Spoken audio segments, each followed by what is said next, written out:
Sou nós na área e, gente, hoje eu tenho a honra de ter aqui nessa mesa de comunhão um grande amigo que Deus me deu nessa caminhada pastoral. O meu amigo, pai, olha, o cara é um super pai, casado com a Patrícia, pai de Igor, da Thalita e do Arthur, pastor presidente, eu digo assim, o bispo presidente da Igreja Boas Novas Infinity. É uma alegria ter aqui. Extremamente difícil trazer ele, mas chegou. Então, você que está em casa vai ser muito, mas muito abençoado se ficar com a gente até o final. E aí eu quero dizer que se você gostar desse nosso bate-papo, deixe o teu joinha para que o YouTube possa replicar essa mensagem para mais e mais pessoas. E mais, se inscreve no nosso canal, toda semana está saindo um podcast novo para você e eu tenho certeza que você vai se engrandecer muito com as coisas que Deus está fazendo nessa mesa de comunhão, porque nós não estamos aqui para falar de mim ou dele, mas estamos aqui para falar de nós e daquilo que Deus tem feito através de nossas vidas no Evangelho. Então hoje eu tenho a honra de ter nessa mesa de comunhão o meu amigo pastor Renato. Rapaz, uma honra, Rodrigão, estar aqui junto de você, né? Eu que digo assim, sou servo, né? Sou teu servo aqui, estamos aqui servindo uns aos outros, é para isso que estamos aqui, né? E para mim vai ser uma alegria muito grande estar junto aqui, participando desse momento, que eu já assisto, né? Já acompanho você nesse canal e tudo, e tem sido bênção na minha vida. Vamos embora. Então vamos com tudo. Sou nós na área.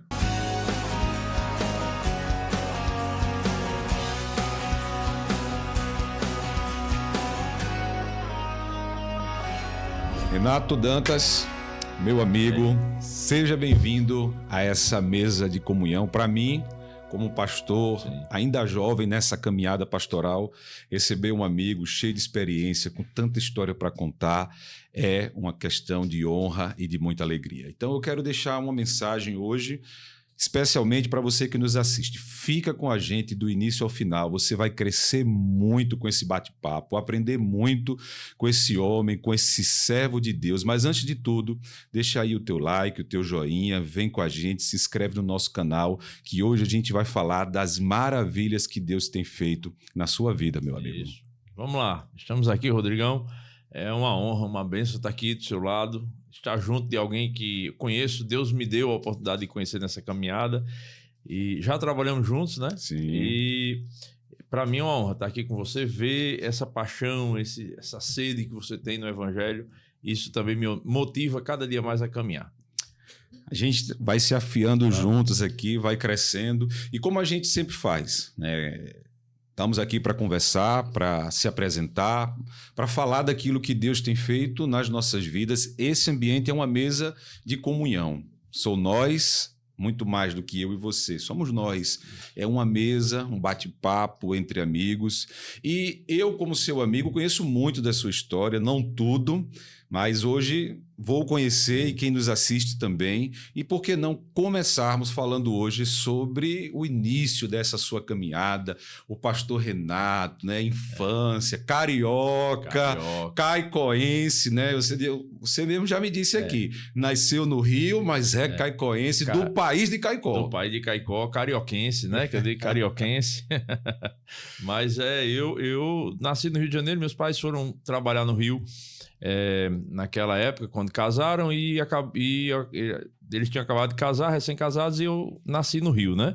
Só nasci, depois vim para cá, meus pais voltaram para Caicó, eu tinha 1 ano de idade, então digo que eu sou potiguar, eu sou caicoense, da nação de Caicó, né? E lá eu cresci, estudei, desenvolvi a minha vida, e ali eu desenvolvi, inclusive, eu era muito ligado à Igreja Católica naquele período, sempre muito católico, muito fervoroso, onde eu aprendi toda a minha base cristã. Minha base cristã, ela é uma base católica. Caicó em si é uma cidade, uma região muito católica. Muito, muito. Eu tive a honra, né, de estar próximo de padres muito importantes, né, Monsenhor Osônio Técio, né, saudoso Monsenhor Osônio Técio, e outros padres que estavam ali. Monsenhor Osônio Técio, eu trabalhei muito tempo com ele, né, na igreja de São José, ali em Caicó, próximo à minha casa, né, e tive momentos muito importantes na minha vida naquela época da infância, né, foi muito importante. E dali eu acabei entrando no seminário Santa Cura d'Ars, né? Quando terminei, naquela época, o 8º ano. Seminário católico. Católico, né? Eu entrei com aquele período de experiência, né? Nas férias, né? Eu e mais alguns amigos, né? Nós decidimos entrar no seminário e daqueles eu fui o único que não decidi continuar, né? Que quando naquele primeiro mês que eu fui para aquela experiência, eu desisti, né? E decidi seguir minha vida. Naquele período já não queria mais nem ser católico. Eu tive algumas situações que eu não gosto nem de falar, mas eu decidi parar ali naquele momento. Eu fiquei 2 anos sem ir para igreja nenhuma, quieto, né, tranquilo. Mas a família toda muito católica. Muito, todos eles muito. Eu respeito muito, né, o catolicismo. E naquele período eu acabei achando os panfletos no chão, Rodrigão. Eu fui achando os panfletos no chão, os livrinhos da Igreja Batista Regular, e eu guardo esses livrinhos até hoje, está lá em casa, lá em Caicó, né? Está guardado lá num baú que eu tenho. Baú de relíquias. Que é o baú de balas que minha avó vendia quando tinha uma bodegazinha. Eu peguei isso de herança para mim e guardei algumas coisas lá.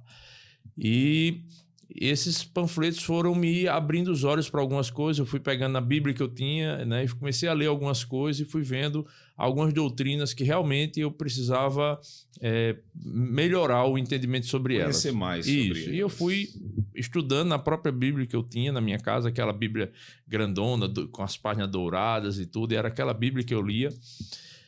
E acabei que eu recebi um convite. Eu fui me alistar aos 18 anos no Exército e recebi um convite ali de um tenente para participar de um teatro, uma sorvetada, louvor com sorvetada, com teatro. Sim. Que ia ter na igreja. E eu fui, né? E quando eu cheguei ali, eu levei um amigo meu único amigo que era protestante. Eu só tinha um amigo, os outros eu perdi a amizade quando alguém se convertiu. Eu era bem radical nisso. Quando alguém virava protestante, se convertia ao protestantismo, eu cortava amizade, mas mantive de um. E esse eu levei para a igreja nesse dia, comigo, para eu não ir só. E ele disse: eu esperava todo mundo se converter naquele dia, menos você. E eu não fui com nenhuma pretensão de conversão, mas a peça era uma peça bem realista, tratava de coisas, né, que tinha a ver com a minha vida. Você já cria no seu coração, já estava dentro, né? De um livro chamado Este Mundo Tenebroso, né? E me esqueci o nome do autor agora, mas esse livro já até edição 1, a parte 1, a parte 2, eu já li os dois livros. E ele tratava sobre a guerra espiritual, que muitas vezes a gente trata, né? Trava. E eu ali me vi naquela peça, vendo tudo aquilo acontecendo. Eu disse: não, isso aí fala de mim e eu preciso desse Deus que eles estão retratando aí. Eu preciso me entregar mais e tem que ser agora. E eu fui lá para frente, me converti no dia 17 de setembro de 1994, ontem, né? Foi ontem. 17 de setembro de 94. E de lá para cá, eu venho caminhando nessa fé protestante e dentro de uma visão mais bibliocêntrica, né, que eu digo. E tenho tido, graças a Deus, muitos encontros com Deus dessa forma. Primeiro da família se converter ao protestantismo? Isso.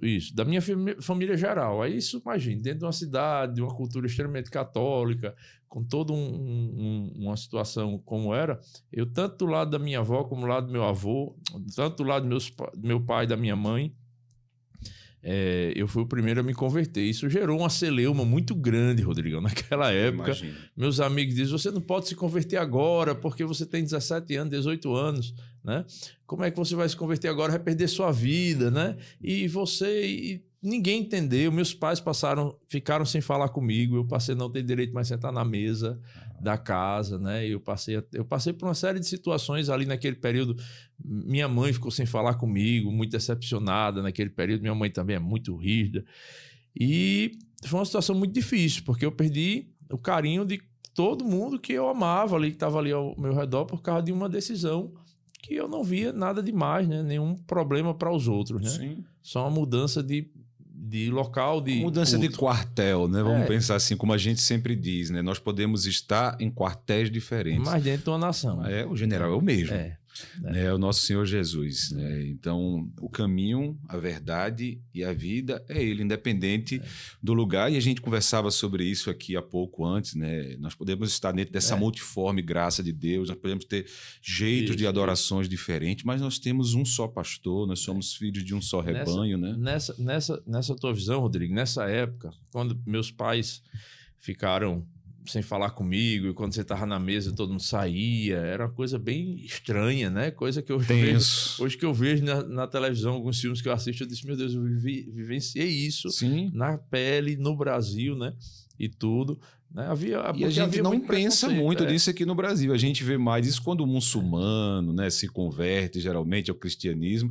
Eles precisam, de fato, serem expulsos da família, né? São passados a ser dados como vergonha. Eu vi até o testemunho daquele missionário brasileiro, irmão Med, né, que ele conta que era de uma família muito importante e ele se converteu, teve que vir refugiado para cá, corrido, né, passou a ser vergonha, o passaporte dele foi cancelado, ele não pode voltar ao país e já foi... E naquele período, Rodrigo, quando a gente estava quase completando já 30 dias, eu indo para a igreja, porque eu me converti também de verdade, eu ia para a igreja todo dia, eu sempre fui para a igreja quase todo dia, desde a época que eu era católico, eu ia todo dia que tinha missa, mas quando eu me converti, eu continuei tendo agora a mesma prática, né? Eu continuei indo para os cultos, todo dia para a escola dominical, chegava cedo, a gente tinha um grupo de discipulado antes da escola, eu participava disso, mas continuava essa situação na minha casa por 30 dias e o bispo de Caicó, Dom Heitor de Araújo Salles, o bispo diocesano católico, né? Dom Heitor, que já foi arcebispo, inclusive do estado, ele soube, através do meu avô, que trabalhava com ele, meu avô era uma das pessoas que trabalhava no castelo do bispo, e ele soube disso, né? Soube que lá em casa estava dessa forma, e o bispo foi lá em casa e conversou com minha família, com meus avós, com meus pais, e disseram que não me tratassem dessa forma, porque eu poderia naquela idade estar bebendo, estar procurando as drogas, estar procurando a prostituição. E ele disse assim, Renatinho ele chamava de Renatinho, que ele me conhece de pequeno, ele disse, Renatinho está só mudando de igreja, mas ele continua sendo cristão, né? E ele vai aprender muito na vida, então trate ele bem. Quando eu cheguei em casa, naquele dia, todo mundo já estava me tratando melhor, até fiquei preocupado, eu disse, hoje me matam. Estão preparando alguma coisa para mim. Era todo mundo conversando comigo e tudo, e dali em diante mudou, eu sempre... E que visão, viu, desse bispo, qual é o nome dele? Dom Heitor de Araújo Salles. Ainda vivo. Ele foi arcebispo do estado, hoje ele está aposentado, está afastado pela idade. Tem a nossa visão. Mas é isso que eu digo, eu dou graças a Deus pela visão de alguns padres que eu andei próximo, né, e tudo, padre Ausônio Técio, Monsenhor Ausônio Técio, né, padre Tadeu, que era ali próximo de casa da igreja que tinha ali próximo de casa da igreja de Santo Estevão, da igreja que funcionava no abrigo, eu estou me esquecendo o nome, mas e esses padres eles me ajudavam muito nessa questão de trazer uma consciência mais humana, né? uma vivência não tão radicalizada, né? E foi importante demais isso. E hoje eu cresci dessa forma. Tudo isso começa em 1994. 94. Você já tinha feito seminário já o católico? Um mês. De um mês ali, desistiu, entrou para o protestantismo e foi seguindo uma caminhada até... Isso começou na Igreja Batista? Na Igreja Missão Evangélica Pentecostal do Brasil. Missão Evangélica Pentecostal do Brasil. Você fez o seminário STHG. Na minha época era STTHG. STTHG. Seminário Teológico... STHG. Tem uma sigla... Tinha um T no meio. É. Eu fiz também o STHG, né? O Harlan Graham, né? Isso, o Harlan Graham, Seminário Teológico Harlan. Na minha época tinha uma sigla diferente, mas fiz também, né? Com o pastor Misael. Com o pastor Manuel Soares, homens importantes. Grandes homens de Deus. São muito importantes na minha vida. E aí você passou quantos anos na Missão Evangélica? De 94 até 2011. Eu em Caicó fiz vestibular para Natal, em 97 eu me mudei para Natal e vim para cá para fazer faculdade de Química, né? Eu sou bacharel e licenciado em Química. Professor Renato. Terminei agora pedagogia, agora sou pedagogo também. E Aqui eu fiz a faculdade e continuei servindo na Missão Evangélica do Alecrim, né, com o pastor Misael Lins, que foi meu pastor, que passou muitos anos me pastoreando. Hoje é o reitor, né, do STHG. Me formei com ele também. Um homem de Deus. Mas boa parte daqueles cabelos brancos são meus.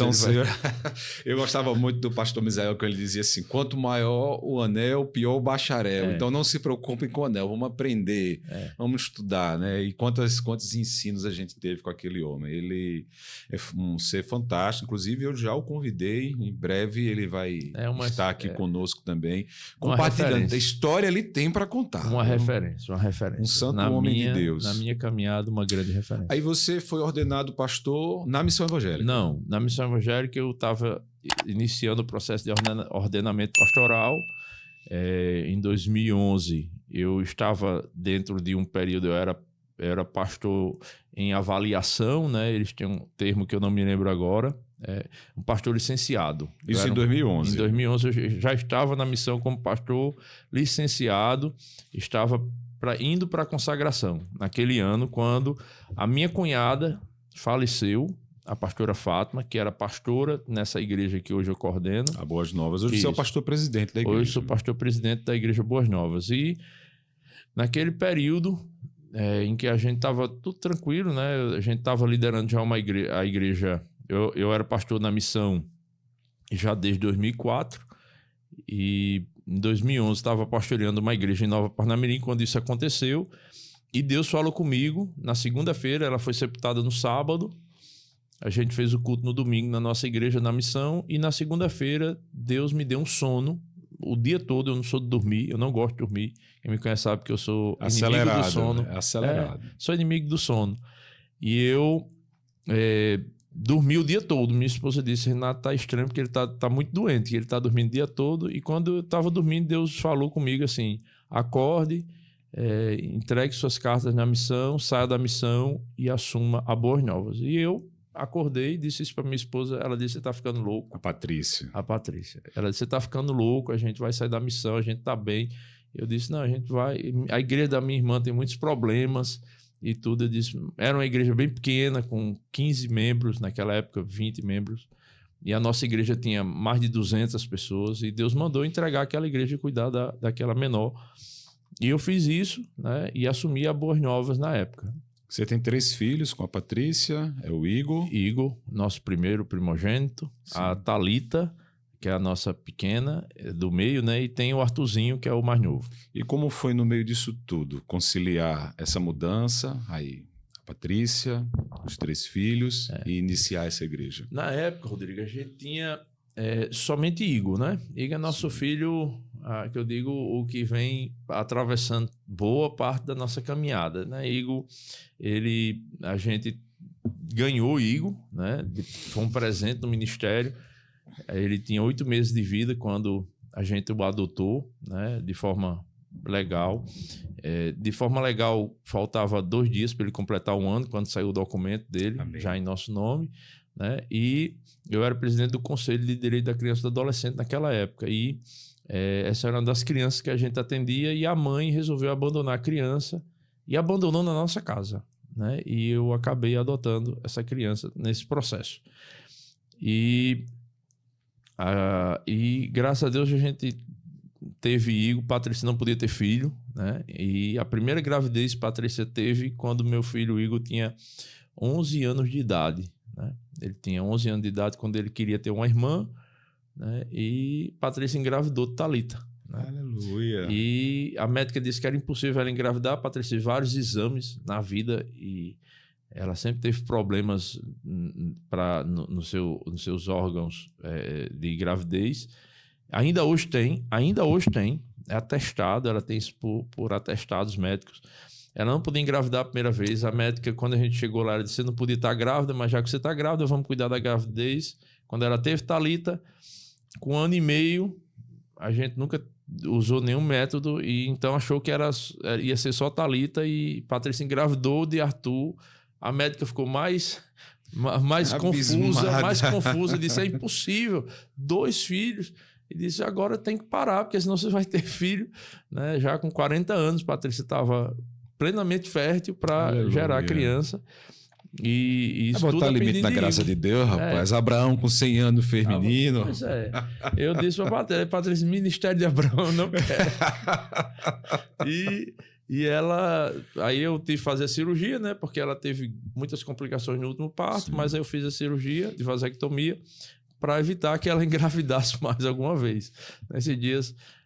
eu estava dizendo, eu tô com saudade da barriga, né? Ela disse, pô, vou botar almofada. Vou botar almofada, mas não pode mais ter menino, não. Mais. Até porque a gente tá com uma certa idade já, e ela não disse, agora tanto. vamos cuidar desses, né? Mas agora o foco é total no ministério, né? Também, você está sendo extremamente conhecido hoje no meio, e aí eu não estou falando ainda dos membros da família Infinity, Boas Novas Infinity, mas no mercado mesmo, assim, quando a gente fala no meio pastoral, como um pastor extremamente ativo, né? Alguém, como você disse, inimigo do sono, mas eu penso meio que no sentido de que eu sou um cara que gosta de estar sempre fazendo alguma coisa, né? E quando está esmorecendo, toma um cafezinho.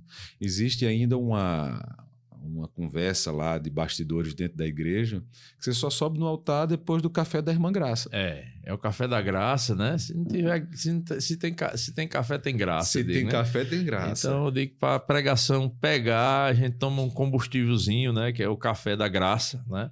E tudo. E tem outras irmãs, a irmã Edna faz um café delicioso, mas pegou esse café da graça por causa da mensagem da graça, né? Então, a irmã Graça é aquela que fica na cantina ali, onde a gente... Um dia você me levou lá. Ela quem faz... A irmã Graça era uma pessoa que tinha uma depressão profundíssima, né? Aguda, ela não... Ela tinha muitos problemas emocionais e o café, o desenvolvimento desse café na igreja, que ela pegou esse trabalho com cafezinho, de servir cafezinho, as pessoas que chegavam, foi ideia minha, né, de fazer um cafezinho aqui na entrada, para as pessoas quando chegar, ter aquele momento de comunhão. Caicoense, como eu sou, a gente gosta sempre de oferecer alguma coisa. Café e queijo de manteiga. Não, aí tem que... O queijo não tem lá, porque se chegar eu como, né? Mas o biscoito tem, o bolo tem, mas o queijo se chegar é para mim. Você fica no altar, ainda tem a canequinha de café. De vez em quando você vai lá, no meio da pregação, toma um cafezinho. Teve uma coisa engraçada, né? Porque eu comecei com essa cultura de levar o café para o altar e minha esposa um dia fez isso, né? Só que a minha esposa toma um café muito quente. Ela gosta do café bem quente, né? Aí quando as pessoas não sabiam, achavam que era água que eu tomava, né? Mas eu sempre levava o café. E minha esposa um dia levou e estava fumaçando a xícara da pastora. A pessoa que estava do meu lado disse, pastor, a unção tá tão grande que a xícara da pastora tá fumaçando. Aí eu disse, é o café, desde coisa. E ela toma café, eu disse, muito. É o café, rapaz. Aí pronto, isso virou uma das marcas da nossa igreja, esse café no povo. É o cafezinho no povo. A gente serve água e café ao pregador. Eu sigo vocês nas redes sociais, aí sempre vejo lá a canequinha da Boa Nova. E o copinho de água. E a unção saindo do café. Sai. E se derrama por dentro da igreja, né? Mas a gente trabalha muito isso na igreja, essa ideia da igreja ser um ambiente que convide as pessoas para estar ali. Não só, eu digo que 20% é o culto e 80% é o que acontece antes e depois do culto. A igreja comunhão, é isso. Né? Eu disse, a igreja é isso. 20% é o culto, né? E 80% é o que acontece antes do culto e depois do culto. 80% é isso. E isso é uma máxima tão grande, pastor. Porque uma igreja que não tem comunhão é uma igreja que está fadada. Ela não é uma igreja de Jesus. A igreja de Jesus é uma igreja de comunhão. E eu, apesar de ser muito novo ainda na caminhada pastoral, muitos pastores, eu tenho muito essa máxima assim, de conversar, de a gente poder compartilhar experiências, de aprender uns com os outros. E eu tenho me debatido com muitos pastores que amam o púlpito. Eles gostam de estar ali em cima do altar, pregando, e fazem isso muito bem, mas não trazem lá para baixo do altar essa mesma habilidade de lidar com pessoas, de abraçar pessoas, de gerar dentro da igreja esse ambiente de comunhão. Então, apesar de serem grandes pregadores ali em cima do altar, pecam nesses 80% e aí tem vivido um desequilíbrio muito grande dentro das igrejas. Esses até devem estar alguns nos assistindo e pegar bem esse conselho da importância, né, do pastor assim agir. E aí eu vou falar um pouco... Eu não gosto muito de pregar, né? Eu tenho alguns pastores e eu distribuo muito. Às vezes eu prego uma sequência, Sim. mas eu não gosto muito de estar pregando, porque eu entendo que eu fui chamado para pastorear. Cheirinho de ovelha, né? Eu fui chamado para pastorear. A pregação, para mim, ela é algo, nesse momento, muito secundário, porque eu prego muito mais conversando com as pessoas. São 20 minutos, 30 minutos no altar. Não vai resolver todo o negócio. Tem pastor que acha que aqueles 20 minutos é tudo. Eu disse, o mais importante é o contato com o rebanho. Eu faço questão, você teve na nossa igreja, eu faço questão de estar na porta, recebendo, conversando com as pessoas, abraçando as pessoas. E isso é uma marca tão profunda. Eu disse a você que conversei com alguns membros das Boas Novas, eu tenho grandes amigos ali dentro, né? E eles entendem muito isso, né? Então, assim, eu perguntei a alguns, olha, pastor Renato vai estar comigo lá, e o que é que vocês têm de marca principal aí no pastor? E eles disseram assim, o jeito dele de servir, né? O quanto ele é proativo, ativo em todos os ministérios. Eles trouxeram até à luz uma peça que você participou, um musical que vocês conseguiram montar em uma semana, porque o pastor Renato disse que ia dar certo quando ninguém acreditou e você trabalhou intensamente para que tudo acontecesse. Foi o maior musical que a gente já fez. Olha que eu já ensaiei, teve coisas que a gente já ensaiou assim meses, e não foi tão grandioso como esse que a gente fez em uma semana. Só para você ter uma ideia, a gente tinha um telão de imagens na nossa igreja que funcionava nessa peça, Rodrigo. Esse telão, ele tinha 9 metros de altura por 20 de largura e fazia parte do espetáculo, né? Nossa. Do espetáculo. A gente estava fazendo a celebração de Páscoa, né? E foi a maior celebração. Pessoas, como você vai fazer? Eu consegui levar os atores, a gente não tinha tempo para decorar as cenas, então fiz eles gravarem, a gente gravou todas as cenas, gravamos em áudio, então eles só estavam dublando, mas as cenas foram gravadas porque a gente escreveu o texto e todo mundo gravou a sua fala, e na hora todo mundo levou para casa aquele kit de gravação e todo mundo ficou ensaiando em uma semana. Então a gente fez um ensaio geral no sábado. No domingo a gente chegou mais cedo e passou bem rapidinho a cena e na hora executou. Então todo mundo disse, vocês ensaiaram quantos meses para isso? A gente teve um ensaio geral. Nossa. E um para passar os locais de cena e depois a peça, no mesmo momento. Meu Deus. E isso é uma marca extremamente viva, né? Mas a equipe, o pessoal que trabalha com a gente, Rodrigo, eles têm um coração muito bom.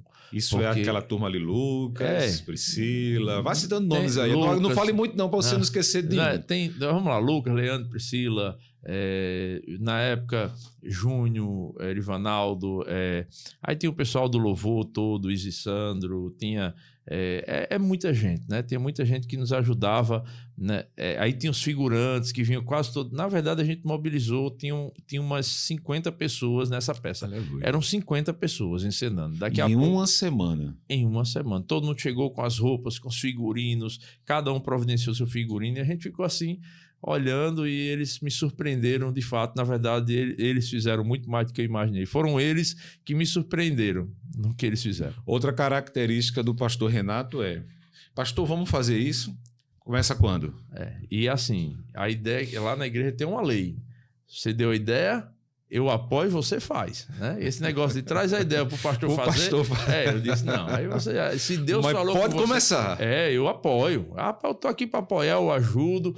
Agora, se você traz, porque o pessoal tem aquela ideia, traz a ideia para o pastor fazer, né? Isso. Aí eu disse, não, peraí, se Deus falou com você, é porque ele quer que você execute, né? Senão Deus teria falado comigo. Perfeito. Isso, e até a gente falando um pouco sobre esse ponto, ele é muito especial, né?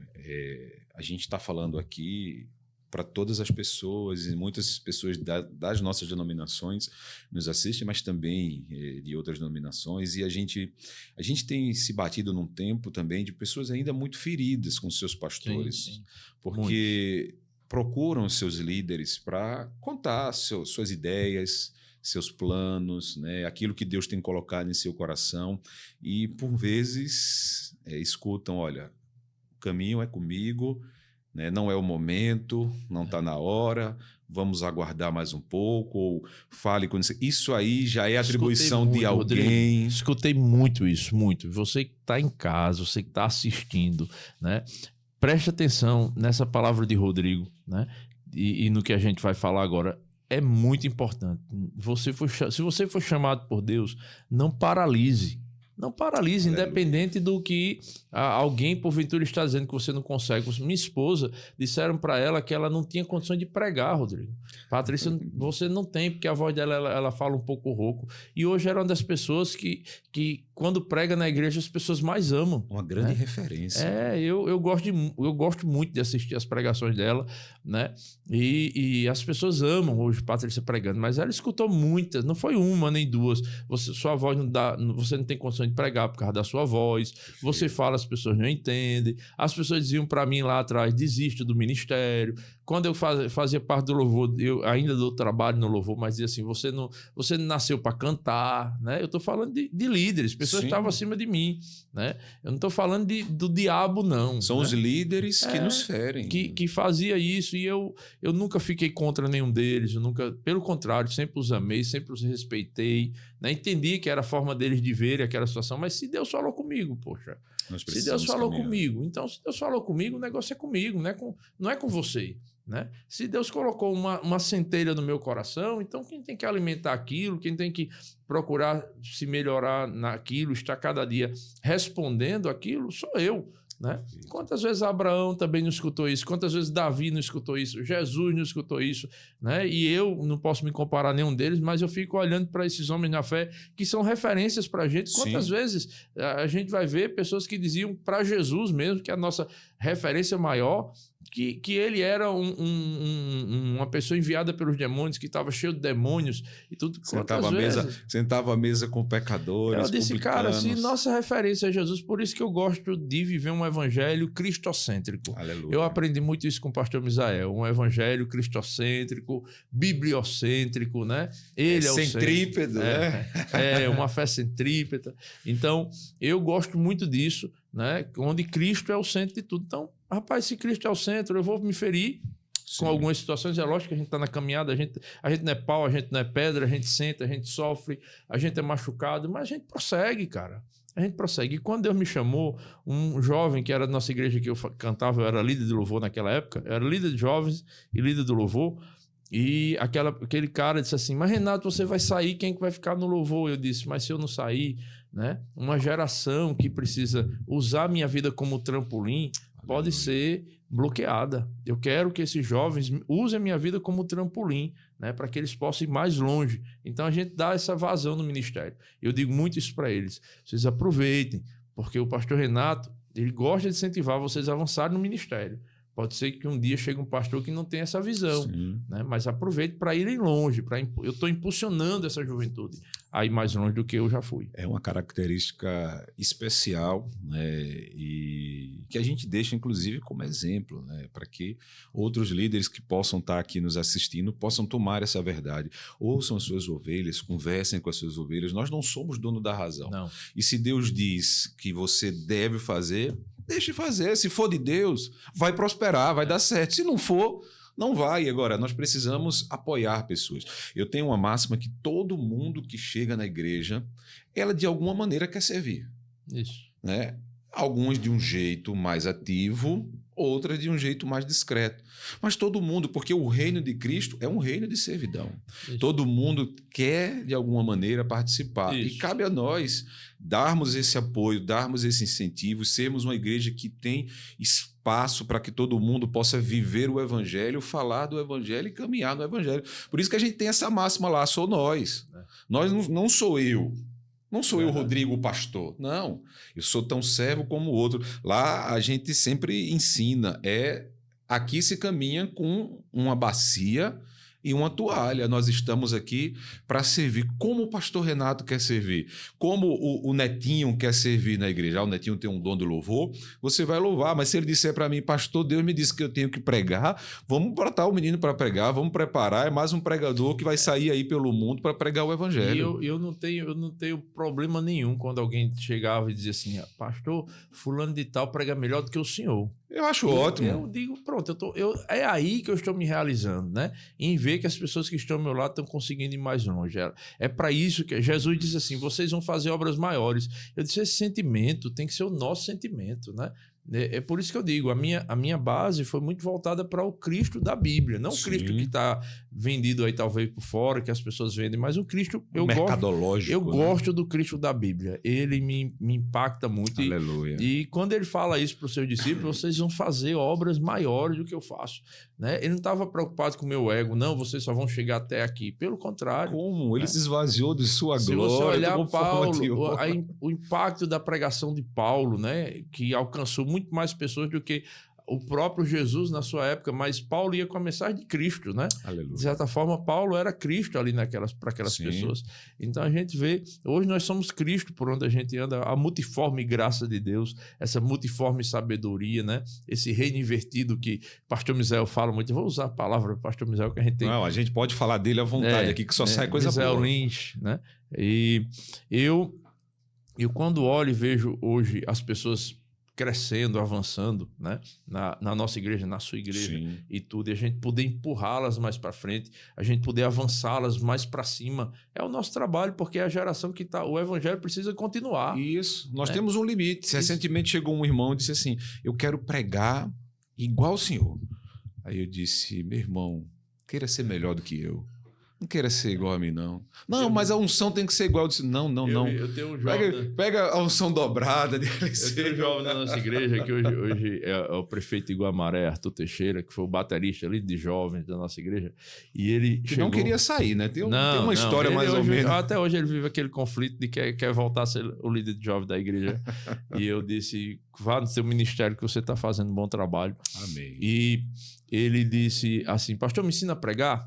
Aí eu disse, lhe ensino. Aí ele disse, pronto, quando é que a gente marca? Eu disse, domingo. Ele disse, antes do culto, depois do culto. Eu disse, no culto, né? Você vai pregar. E ele disse, não, eu quero que o senhor me ensine a pregar. Eu disse, amigo, a gente só aprende a pregar pregando. Então, assim, é igual andar de bicicleta. Não tem outro caminho. Eu vou dizer para você como é uma bicicleta. Tem um guidão, tem duas rodas, tem um pedal, tem a corrente, tem os raios, tem um freio. Você anda assim, você aprendeu a andar de bicicleta? Ele disse, não. Eu disse, pronto, pregar do mesmo jeito. Eu vou ensinar tudo para você. Enquanto você não decidir pregar, enquanto você não decidir começar a anunciar o evangelho, você nunca será um pregador, vai ficar só na teoria. Você vai estar cheio de teoria sobre retórica, sobre oratória, sobre homilética, sobre hermenêutica. Você vai estar cheio de teoria. Mas quando você for para a prática, você vai de fato conhecer o que é a pregação. Aí ele, hoje é um dos caras que prega e que eu fico assim... abestalhado, o pastor fica olhando e rapaz, esse cara desenvolveu demais, que coisa bonita, né? Um filho. É um filho. Aí nessa caminhada como pregador e pastor você tem algumas referências. Sim. Hernandes, pastor Hernandes Dias Lopes, né? Tem o pastor Carlito Paz, Luciano Subirá, né? São pessoas que eu me espelho muito. Gosto muito também de ouvir essa pregação dessa turma mais jovem que eu não me afasto deles, né? Sim. Que é porque o meu ministério começou exatamente com juventude. Eu liderei juventude por mais de 10 anos. Eu fui líder de jovens, né? na igreja. E então a juventude sempre está ali muito próximo de mim, porque eu entendo que a igreja precisa ser impulsionada por eles, né? É a geração que está vindo, né? É a geração que está chegando. E o pastor André Fernandes, da Lagoinha, o pastor André Valadão, da Lagoinha. Gosto muito de ouvi-los, de ouvir as experiências deles também, né?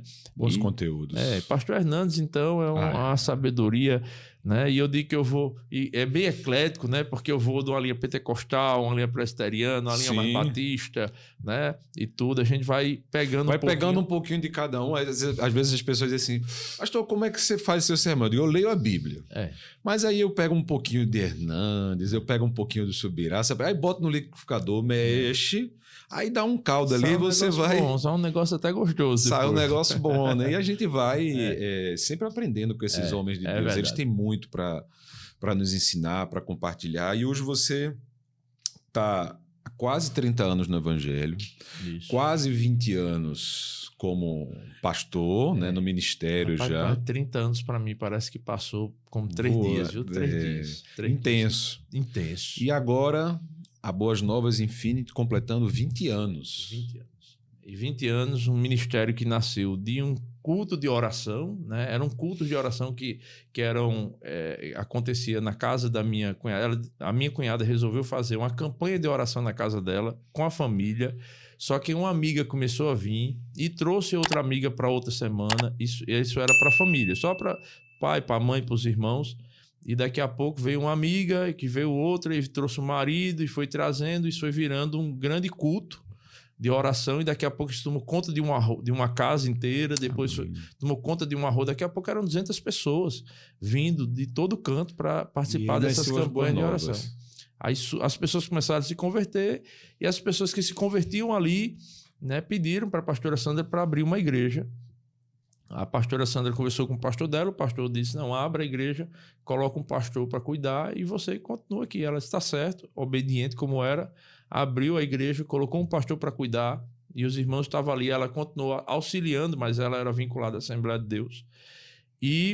Mas quando esse pastor passou um mês, a esposa teve um problema de saúde muito sério, e eles tiveram que voltar para Curitiba, um problema de saúde que inclusive culminou na morte da esposa do pastor em Curitiba, e o pastor em Curitiba decidiu não voltar mais para o Rio Grande do Norte. E os irmãos ficaram agora sem pastor. E a pastora Sandra foi conversar com o pastor dela na época, e o pastor dela disse, a senhora é a pastora desse rebanho, cuide deles, assuma a igreja. E ela decidiu assumir junto com a pastora Fátima, que eram irmãs, e assim surge a Boas Novas, no dia 4 de julho de 2003, como igreja. Surge dia 4 de julho de 2003. Está chegando o aniversário. E agora, indo para 20 anos, em 2011 a pastora Fátima morre, e a pastora Sandra ficou muito debilitada, e Deus fala comigo, eu venho assumir a igreja, né? E de 2011 para cá eu venho cuidando da igreja. Agora nós vamos completar 20 anos, né, servindo ao reino, vivendo o evangelho, né, fazendo a Boas Novas cada dia mais conhecida. A Boas Novas da Bíblia, né? Amém. Nós não levamos o nome da igreja, nós levamos o nome da Bíblia. São 3 unidades hoje. Somos 3 igrejas, a nossa igreja sede, aí tem a filha, a primogênita, que nasceu também, né? Algumas pessoas começaram a vir de Guamaré assistir o culto, vinham de Guamaré para Natal assistir o culto da nossa igreja. Amém. E a gente, para que esses irmãos não ficassem vindo, a gente decidiu começar um grupo de oração lá para atender esses irmãos que estavam vindo. Começou com 15, depois foi para 30, depois foi para 50. E quando chegou em 50, em 6 meses, a gente já estava com 50 irmãos. Isso em Guamaré. Em Guamaré, a gente decidiu abrir a igreja no dia 13 de junho de 2015, né? A gente iniciou essa igreja em Guamaré. E eles cresceram, graças a Deus, uma igreja muito saudável, né? Biblicamente saudável. E mais recentemente, a nossa igreja, que é a Boas Novas da Esperança, de Cidade da Esperança, pastoreada por pastor Douglas e pastora Michele. E eles eram uma outra igreja, mas o pastor Douglas e Michele já foram da nossa igreja há um tempo. Sim. E eles sentiram o desejo de se vincular a gente, e a gente não coloca barreira para isso. A gente recebeu a igreja e eles estão com a gente já há 3 anos. Que bênção, que bênção. Então são 20 anos, 3 igrejas hoje. Isso. E grandes projetos ainda de expansão aí do reino. Né? Não é? Você está sabendo, a gente está agora de mudança, né? Sim. E vamos retornar agora para Nova Parnamirim. Tudo indica que a gente vai retornar para Nova Parnamirim. Estamos nos trâmites finais. E o objetivo agora é partir para a sede própria, né? Nós estamos indo em direção a isso. É um desejo da igreja há muito tempo, tem uma sede própria. A igreja nasce em Nova Parnamirim e possivelmente retorna agora para Nova Parnamirim para iniciar a sede própria tão sonhada da igreja, né? De onde a gente expande mais ainda o evangelho. E abertura de igrejas internacionais. Nós temos... projetos são muitos. Antes da pandemia, Rodrigo, a gente tinha um projeto, estávamos startando um projeto, já estava em níveis mais avançados, de começar células nos Estados Unidos e na Europa, em Portugal, né? E a gente já tinha alguns irmãos nesses locais. Hoje a gente tem irmãos na Alemanha, tem irmãos em Portugal, nos Estados Unidos. Participam dos cultos online? Participam. E eles sempre pediram para a gente ir lá para começar as células, para fazer tudo. E a gente tem esse desejo. Isso ardeu no meu coração, né, da gente fazer isso. É tanto que a gente colocou o Infinity de forma, com termo em inglês mesmo. Sim. Né? Antigamente era Boas Novas, existem muitas, né? Igreja Boas Novas, Isso. qual é Boas Novas? Aí tem Batista Boas Novas, Presbiteriana Boas Novas Pentecostal. Aí nós decidimos procurar algo mais nosso, uma identidade muito... Foi intencional. Bem autêntico, foi. Bem autêntico essa ideia de partir, inclusive, para alargar as tendas de forma internacional. E a gente colocou o Infinity porque nós falamos muito, nossas pregações falam muito sobre o reino de Jesus está por vir, né? Um reino sem fim, o reino eterno. Limites, né? O reino eterno, o reino infinito, né? A ideia da eternidade, da infinitude, né? Está dentro do nosso nome. Então a gente prepara muito a igreja não para ficar aqui, né? A gente prepara a igreja para se lançar na eternidade, no infinito. Então eu digo que a gente está aqui como forasteiro. Nós não somos dessa terra, nós somos da vindoura. Somos cidadãos do reino. Já, somos né? da vindoura. Vai vir a nova terra, vai vir o novo céu e a nova terra. E a gente vai habitar nesse novo céu, nessa nova terra. Vou falar do pastor Misael de novo, a gente diz assim, é o já e o ainda não. Ele me ensinou muito. Ele fala muito sobre isso. E a nossa igreja tem essa veia, né? De pensar muito no eterno, na figura da eternidade. De não, porque às vezes a gente está focado em... tudo é aqui, é faculdade, ganhar esse mundo, é conquistar as coisas. Eu digo, isso é importante. Eu estudo, eu faço faculdade, eu estou no mestrado agora, daqui a pouco vou para o meu doutorado na área da educação. Eu amo a educação, né? Mas eu digo, mas tudo isso eu me preparo, mas sabendo que a qualquer momento a gente vai se lançar na eternidade. Então, nosso maior preparo é para coisas eternas. Jesus disse, junte tesouros lá, onde nem a traça, nem um ladrão, onde a ferrugem, nada disso toma conta, corrói. Então, nós estamos juntando tesouros nos céus, porque é para lá que a gente um dia vai. Aleluia. Pastor Renato, e Boas Novas, regime episcopal. Eu fiquei meio... Eu posso chamar de bispo Renato? Temporariamente. Você viu que eu coloquei para você? Temporariamente. Mas eu disse, porque, será que eu posso chamar ele de bispo Renato? Não, me chamo de Renato. Lá na igreja o pessoal me chama de pastor, eu me chamo de Renato. Eu não tenho nenhum problema com isso.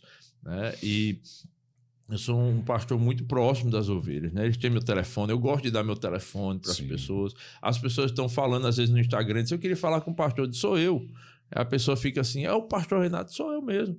Eu nunca imaginei que eu ia falar com o senhor. Eu disse, mas por quê? Eu não vejo problema, pode falar.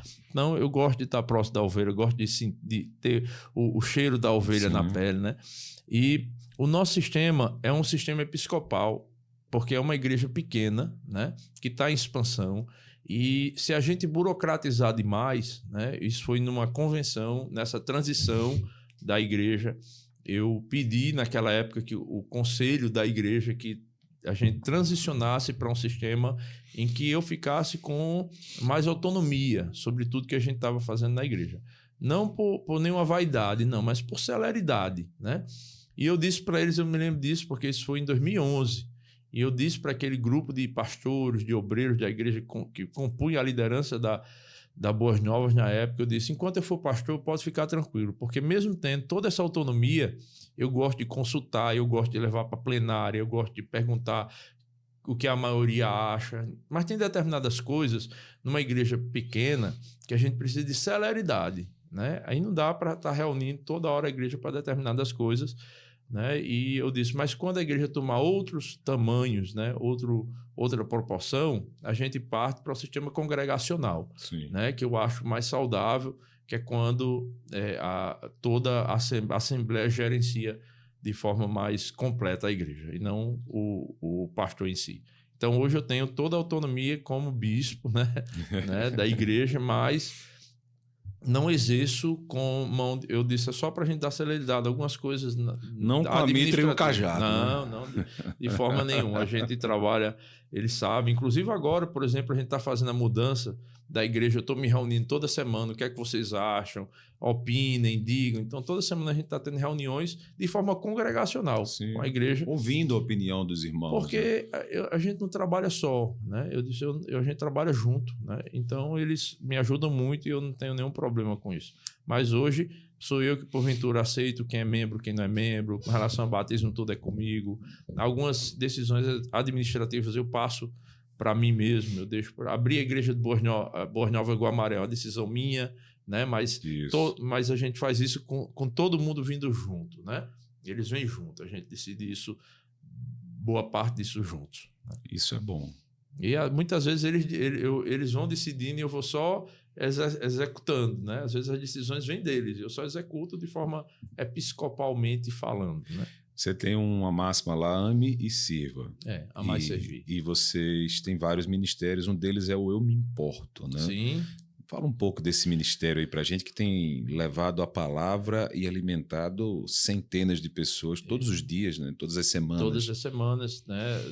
Inicialmente a gente começou na terça-feira, um período a gente fez na quarta, na sexta, hoje a gente faz na quinta-feira, né? A gente junta a igreja Boas Novas, ela prepara alimento, a gente leva água, leva alimento. É um jantar que é preparado no dia, né? A gente não leva sobra, não.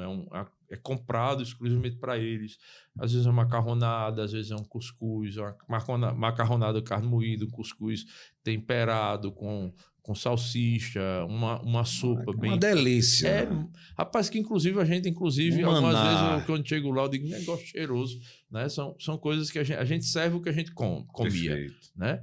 Então, a gente leva água, levamos garrafas de água para eles beberem, né? A gente tem um bebedouro que fica bem geladinho na quinta-feira e a gente enche garrafas de água bem gelada.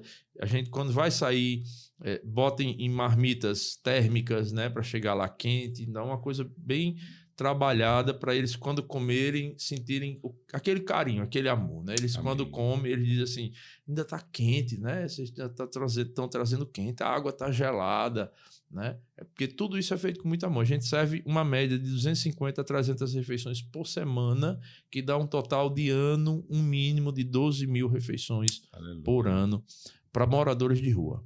E a gente leva uma equipe para louvar, para orar, né? Além de distribuir a comida, a gente distribui roupa. A gente, no período da pandemia, a gente não parou, né?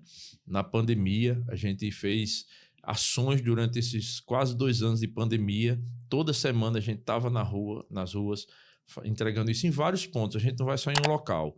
Tem períodos que a gente chega aí até a 9 locais, né? Tem períodos que a gente vai a 6, a 4, dependendo de como está o tempo chuvoso, né? E como eles se movimentam nas localidades das ruas, às vezes não tem ninguém naquele local, então precisa ir a outro.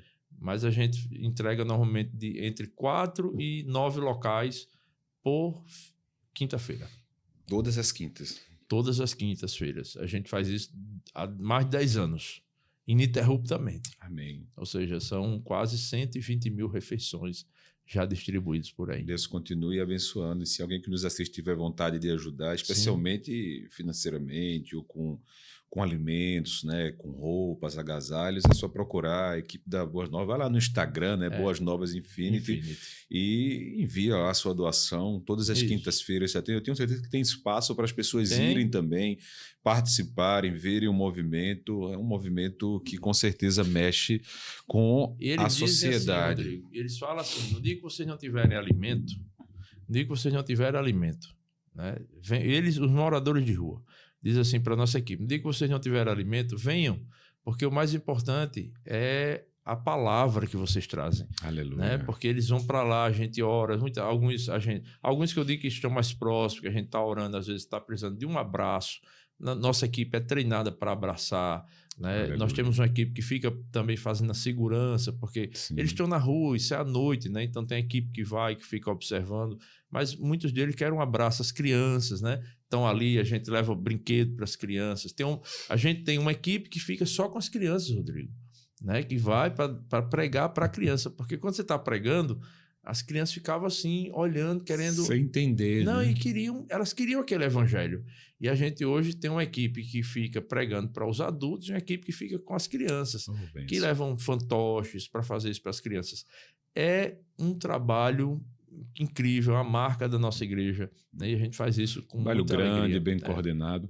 Agora, há uma história muito pessoal sua que aconteceu em Israel, numa viagem que você foi. Sim. Compartilha com a gente um pouco para que... Eu fui a Israel 2 vezes. Né? Mas pela igreja já? Com a igreja ou sozinho?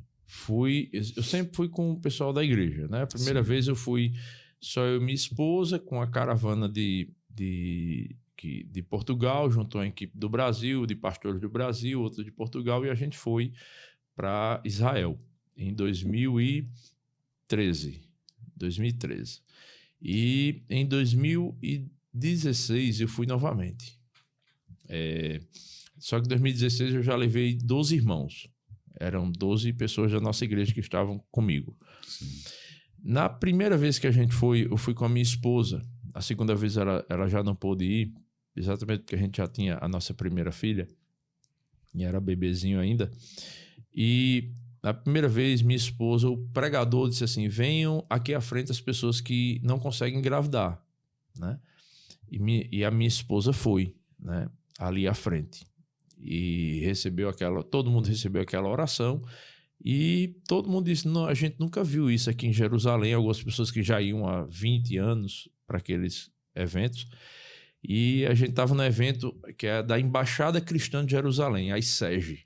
É uma embaixada muito forte em Jerusalém, que acomoda pastores do mundo inteiro, né? E naquele dia estavam ali chineses, espanhóis, brasileiros, né? Russos, tinha gente de várias nações naquele auditório, né? Tinha umas 20 mil pessoas, e ele chamou à frente as mulheres que não conseguiam engravidar. Minha esposa foi, e quando voltou, ela voltou chorando muito.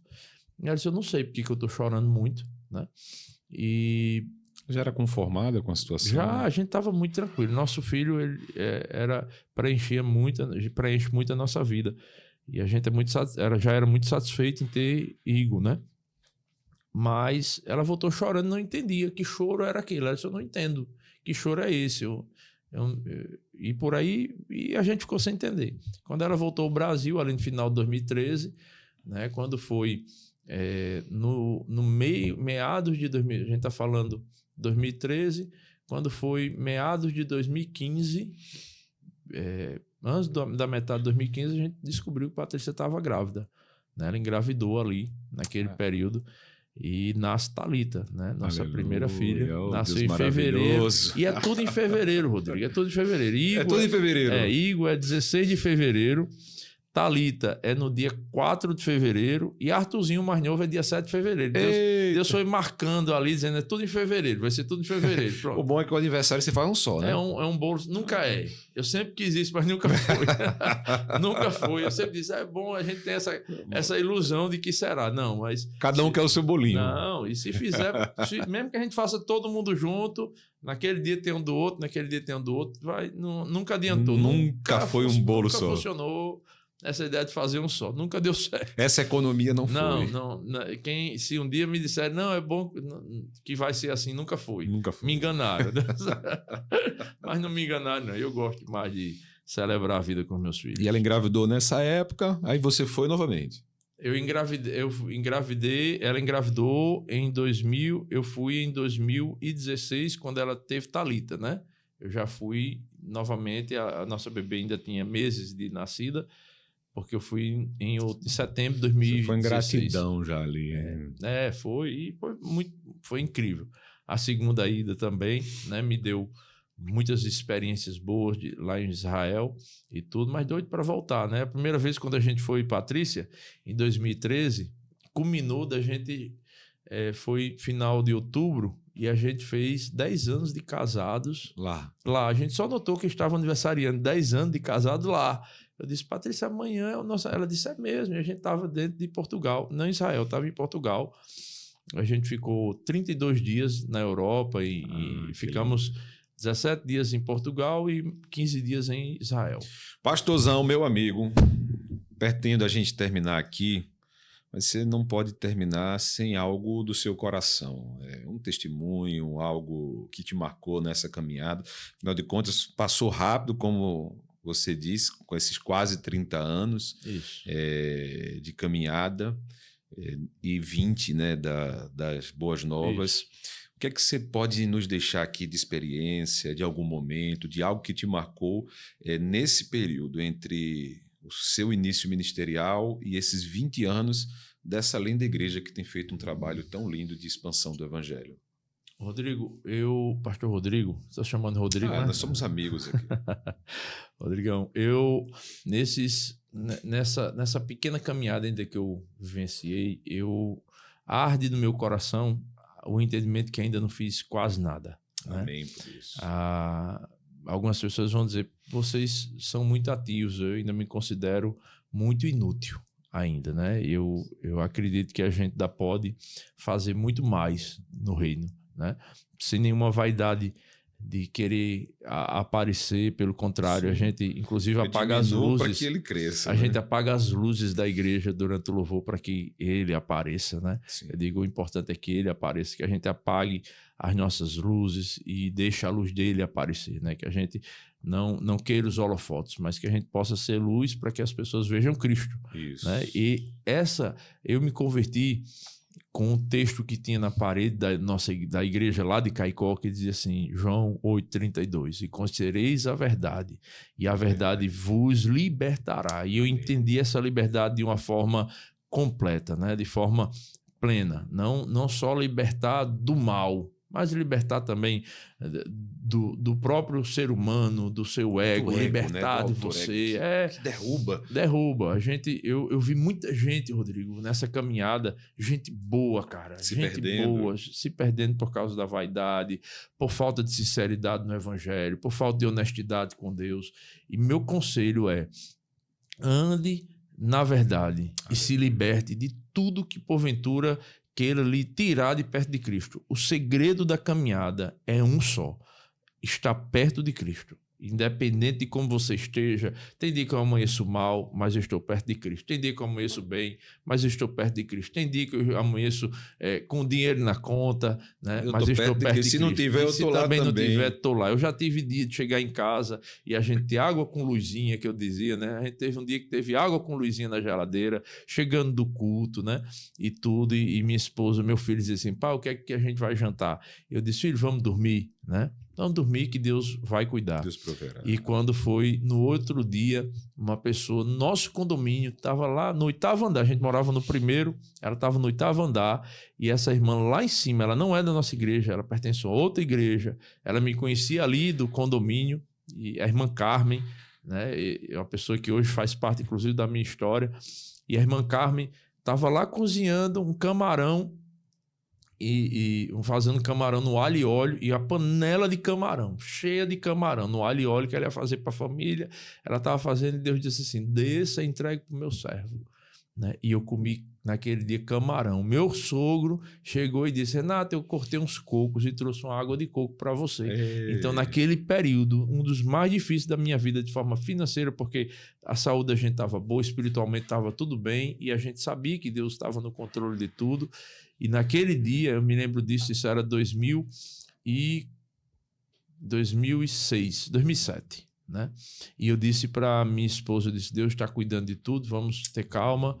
E naquele dia, no outro dia, a gente comeu camarão no alho e óleo, com água de coco, né? E eu disse, quem é que é servido assim, no momento da dificuldade, da tempestade? Prepara-me uma mesa. Só Deus. Só Deus prepara tudo isso, né? Deus sempre cuidou de mim. Minha esposa morreu na mesa de parto do último filho. O médico disse, ela está morta. Eu estou segurando ela ali, mas ela está morta. Né? E eu não tenho o que fazer, vou desligar os aparelhos. Daqui a 30 minutos eu volto, porque ela está cumprindo só o tempo para eu determinar a morte dela. Então eu vou lá embaixo. Daqui a 30 minutos eu volto para desligar os aparelhos. Quando ele voltou com 30 minutos, eu escutei esse médico vindo, dando glória a Deus, em direção a mim, dizendo, na minha frente, ela voltou. Ele disse para mim, ele segurou no meu braço, eu estava do lado de fora do centro cirúrgico, orando, E ele olhou nos meus olhos e disse, ela voltou a viver na minha frente. O sangue dela estancou, ela perdeu todo o sangue, né? Ela teve hemorragias severas, profundas, ela teve hemorragia generalizada, né? Ela teve eclâmpsia com pressão acima de 24, né? E ela praticamente morreu. O médico disse, ela está morta, eu só não diagnostiquei. Mas quando ele voltou para desligar os aparelhos, Rodrigo, o sangue parou diante dele e todos os sinais dela começaram a voltar.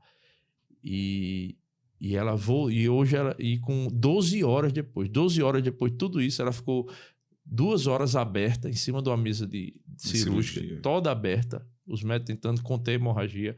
Haviam, se eu não me engano, 4 médicos e 4 enfermeiros com ela, e todos eles diziam que não tinham o que fazer mais. E ela voltou à vida, né? Ali Deus sempre cuidou, Deus sempre esteve junto. E eu disse para Deus naquela porta, eu disse, Senhor, eu estou aqui nessa porta, minha esposa está ali morrendo, meu filho está ali sendo cuidado por outra pessoa porque ele nasceu bem, mas se o Senhor quiser levar minha esposa, o Senhor pode levar. Agora eu vou dizer aqui para o Senhor aqui na porta, eu vou continuar te louvando, eu vou continuar te adorando, aleluia, eu vou continuar te servindo, eu não vou mudar 1 centímetro. E eu disse assim para Deus ali naquela porta, eu disse, eu só quero que o Senhor me dê forças para cuidar dos meus 3 filhos, mas eu vou continuar servindo o Senhor, como eu sempre servi. E eu acredito que essa oração mexeu com algo no céu, porque eu poderia estar pensando em tudo como seria a minha vida, mas eu estava entregando ali minha família, minha vida no altar e minha esposa diante do Senhor, e hoje ela está bem, prega, ministra. 12 horas depois ela acordou dessa situação, os médicos disseram assim, ela parece que não teve nada, e ela teve um quadro gravíssimo, praticamente a única paciente do estado que teve as complicações que ela teve e hoje está viva. Os médicos estudam o caso dela porque é ilógico, é fora do normal. Assim são as coisas do nosso Deus. Deus nunca vai desamparar aqueles que procuram viver para Ele. Aleluia. Nunca. Aleluia. Que história, viu? Balançou. É muito forte para mim. Dá para ver nos seus olhos. Esse brilho do evangelho, ele vem não só de certezas no coração, mas de experiências que Deus também tem te dado nessa caminhada. Parabéns, meu amigo. Eu sempre fui seu amigo, nós nos conhecemos há quase 10 anos, né? Isso. E sempre tive uma admiração muito grande por você, pelo seu ministério, e hoje te conhecer aqui, podermos estar aqui nessa mesa de comunhão é algo muito especial para mim. Eu quero agradecer a sua disponibilidade, eu sei que sua agenda é lotada, né? Não para, mas pode ter certeza que hoje você não só abençoou a minha vida, mas a vida de centenas de pessoas que vão estar nos assistindo, aprendendo muito com as tuas histórias, com a tua experiência. E eu oro a Deus que Ele continue te abençoando, te dê muitos anos de ministério para você continuar nesse gás, nessa pegada, e que a gente possa caminhar junto nessa nossa visão de convergência, de comunhão, de amizade, de levarmos o evangelho. Hoje a gente está aqui em Natal, Rio Grande do Norte, mas a gente ainda vai chegar aí no Brasil e no mundo levando o evangelho. E eu oro a Deus que Ele te abençoe, me abençoe, que a gente possa seguir. Amém. Valeu, tamo junto. E você que nos assiste, não sai, não termina sem se inscrever no nosso canal, sem deixar o seu like, para que o YouTube possa estar aí, fervilhando essa mensagem para mais e mais pessoas, alcançando pessoas inimagináveis até agora. Porque depois que você deixar o seu joinha aí, o trabalho fica nas mãos do YouTube. Que Deus nos abençoe, te abençoe, meu amigo, abençoe toda a família Boas Novas e a família Trindade. Vamos com tudo, Sou Nós fica por aqui. Até o próximo episódio.